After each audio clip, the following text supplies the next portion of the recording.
When you're booking your next getaway, it's easy to imagine sandy beaches and cozy getaways. But behind the vacation brochure photos, some tourists have encountered chilling fates overseas. Buckle up for a wild ride through 5 of the most disturbing deaths that turned dream vacations into nightmares.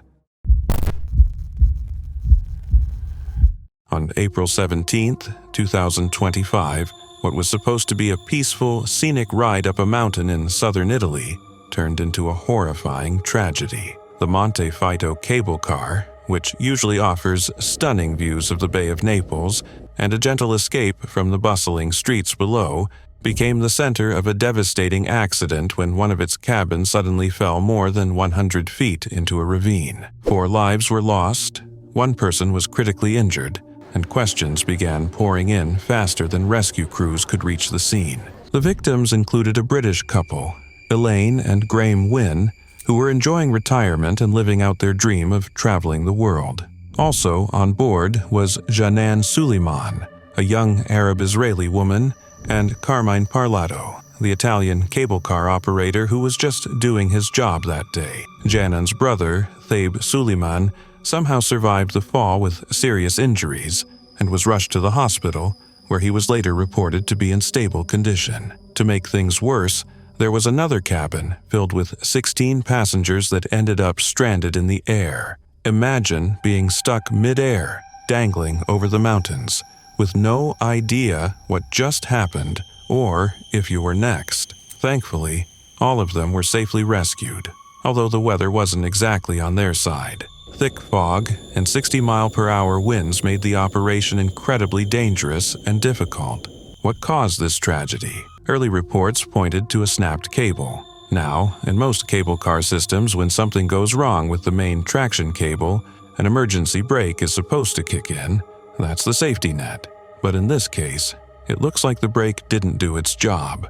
That's one of the key things investigators are digging into. The Italian authorities launched a full-blown manslaughter investigation to figure out whether this was a freak mechanical failure, human error, or something else entirely. The timing of it all adds another layer to the story. The cable car had only reopened 10 days earlier, following routine seasonal maintenance. That naturally raised eyebrows. Was something missed? Was a shortcut taken? It's still under investigation, but people want answers, and fast. The public, understandably, is shaken, and officials are under serious pressure to review safety protocols across all cable car systems in the country. Monte Phto's cable car has been a fixture in the region since 1952. It's not just a mode of transportation, it's a part of local life and a tourist favorite. But this isn't the first time it's been involved in a fatal accident. Back in 1960, a pylon collapsed, killing 4 people. History, repeating itself 65 years later, has only added to the heartbreak and the sense of urgency to ensure this never happens again. The response across Italy was one of shock and sorrow. Prime Minister Giorgia Meloni, who happened to be in Washington at the time, publicly expressed her condolences. Locals, tourists, and the international community alike mourned the loss of lives that day. It was a grim reminder that even something as serene as a cable car ride can carry risks when systems fail. In the end, this incident wasn't just a mechanical disaster. It was a human one. It affected families, shattered travel dreams, and raised tough questions about safety and oversight.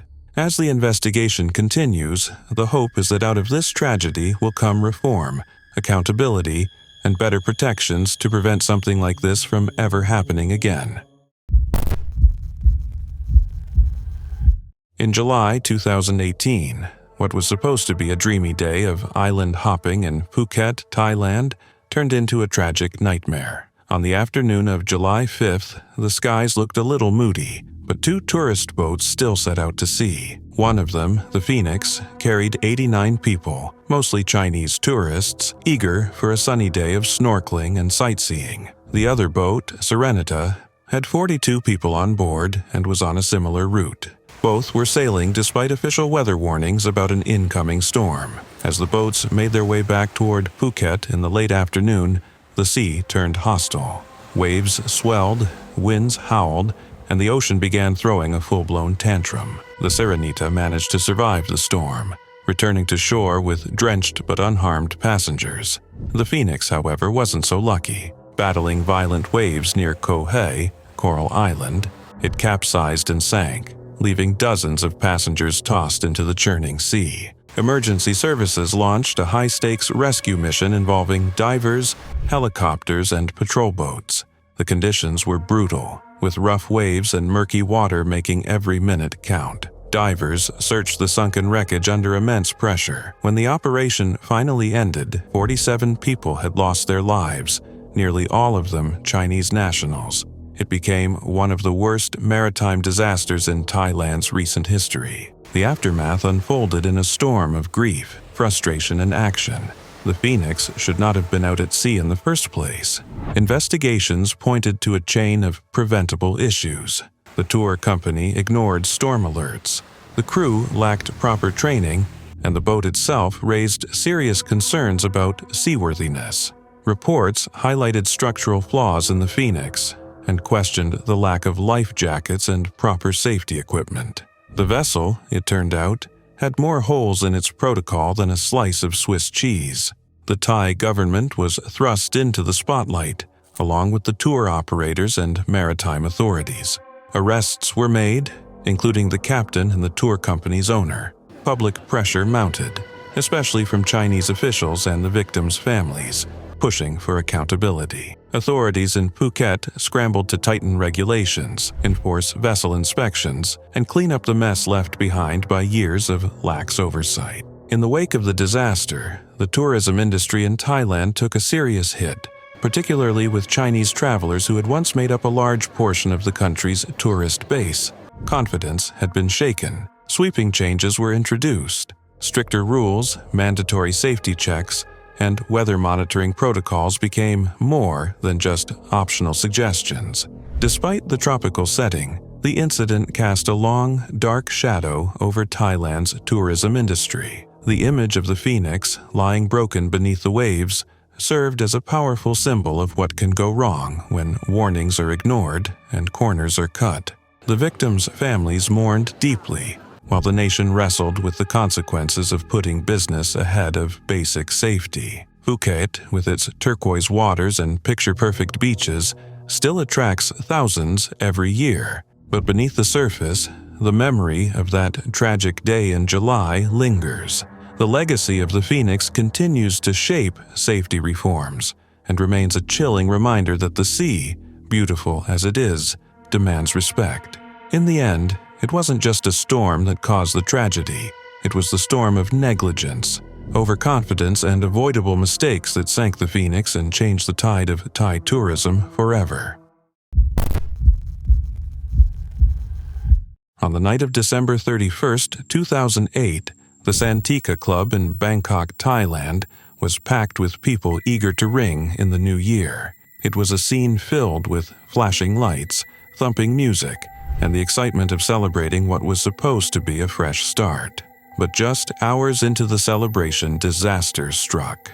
Around 1 a.m., fireworks, part of the New Year's festivities, ignited flammable materials on the club's ceiling, sparking a devastating fire. In an instant, the nightclub was engulfed in flames. The panic that followed was immediate and chaotic.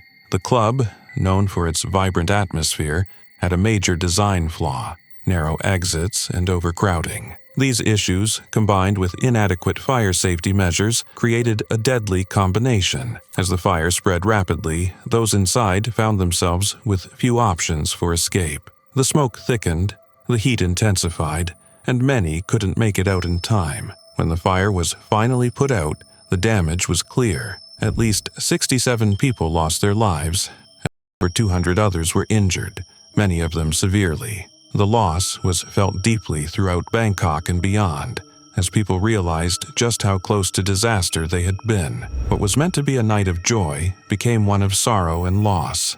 The aftermath of the Santika Club fire was a wake-up call for the city and the nation. Investigations revealed a shocking series of safety violations. The club had exceeded its maximum capacity, and fire exits were either blocked or poorly marked. The fire alarm system was either malfunctioning or completely absent. These critical oversights contributed to the severity of the tragedy, highlighting how easily a celebratory night could turn catastrophic due to a lack of proper safety measures. The fire not only raised questions about the safety standards in place at nightclubs, but it also revealed serious lapses in enforcement and oversight. How could a club operating in one of Asia's busiest cities be allowed to function under such dangerous conditions? The public outcry that followed led to tighter regulations and increased scrutiny of entertainment venues across Thailand. The Santika Club fire became a symbol of the consequences of negligence and the need for urgent reform. It served as a stark reminder that safety must always come first, no matter the occasion. The tragedy also sparked changes in fire safety regulations and emergency response strategies, particularly in crowded venues, ensuring that future events would be safer for everyone involved. For many, the memory of that night remains haunting. It's a sobering reminder that no amount of excitement or celebration can justify putting lives at risk. The Santika fire was a pivotal moment, one that led to tangible changes in how safety is handled in places where large numbers of people gather. As we reflect on the lives lost that night, we also remember the importance of vigilance and responsibility, both in maintaining safe environments and in honoring the lives of those we lost to prevent a similar tragedy from happening again. One of the most intense moments in Hajj history, the 2006 stampede in Mina, near Mecca, Saudi Arabia. It happened on January 12th during the Hajj pilgrimage, right in the middle of the stoning of the devil ritual. This ritual involves millions of pilgrims symbolically pelting 3 large pillars with pebbles as a gesture of resisting evil. It's one of the most crowded events in an already packed pilgrimage, and the energy is high. The temperatures are sweltering, and the crowd is jammed shoulder to shoulder like a human sea in white robes. Everyone is focused, emotional, and determined to complete this sacred rite. But on that particular day, chaos broke loose. A single stumble, likely caused by someone tripping over a bag or maybe just an unlucky foot placement, caused a chain reaction. Within seconds, people started falling. Those behind had no idea what was happening and continued to move forward, unaware that the front had turned into a crushing zone. The result was devastating. Bodies piled, people screamed, and the already overwhelming crowd became a death trap. Emergency responders rushed in, but the damage was already done. By the end of it, at least 360 people had lost their lives, with hundreds more injured. Sandals, bags, and personal belongings were left scattered in the aftermath, marking the path of panic and tragedy. This wasn't the first time a stampede had happened during Hajj, and the Saudi authorities faced massive criticism for failing to prevent another disaster. The pressure was on to revamp the entire crowd control system. In response, they went all in. The Jamarat Bridge got a major upgrade with more levels, wider walkways, better signage, and high-tech surveillance systems to monitor and manage crowd movement. They introduced better scheduling systems to spread out the flow of pilgrims, reducing the likelihood of deadly congestion. The 2006 stampede was a wake-up call, one that showed how even the most sacred and well-intentioned events could spiral into catastrophe, if not handled with extreme care. The lesson was loud and clear. When you've got millions of people moving through tight spaces, precision isn't optional. It's everything. Even small missteps, like a stray suitcase or a momentary trip, can snowball into disaster on a massive scale. What made the tragedy even more heartbreaking was the sheer humanity of it all. These weren't just statistics or faceless crowds. These were people who had saved their entire lives, traveled across the globe, and were fulfilling one of the most significant spiritual milestones in their faith. Many were elderly. Many had waited decades for the chance to stand in that very spot. And in the midst of that deeply personal and spiritual journey, they found themselves caught in a crush of panic and confusion. The tragedy didn't just leave physical damage, it left a psychological mark on everyone who witnessed it. The image of white-robed pilgrims helping one another, desperately trying to pull people from the chaos, and offering prayers in the aftermath became symbols of both heartbreak and resilience. The reforms that followed were necessary, but they came at the cost of lives. Since then, every year during Hajj, those reforms have been put to the test. More effort goes into planning, spacing, and protecting the pilgrims. And while challenges still exist, the 2006 stampede remains a grim reminder of what happens when things go wrong. It was a moment in history marked not just by tragedy, but by the determination to make sure such horror is never repeated. In what should have been the happiest chapter of their lives, Ben and Catherine Mullaney's story took a heartbreaking and unthinkable turn. The couple, both 31 and newly married, had just tied the knot in a beautiful ceremony in Pontardawe, Wales, surrounded by friends, family, and hopes for a future filled with adventure, career milestones, and quiet Sunday mornings.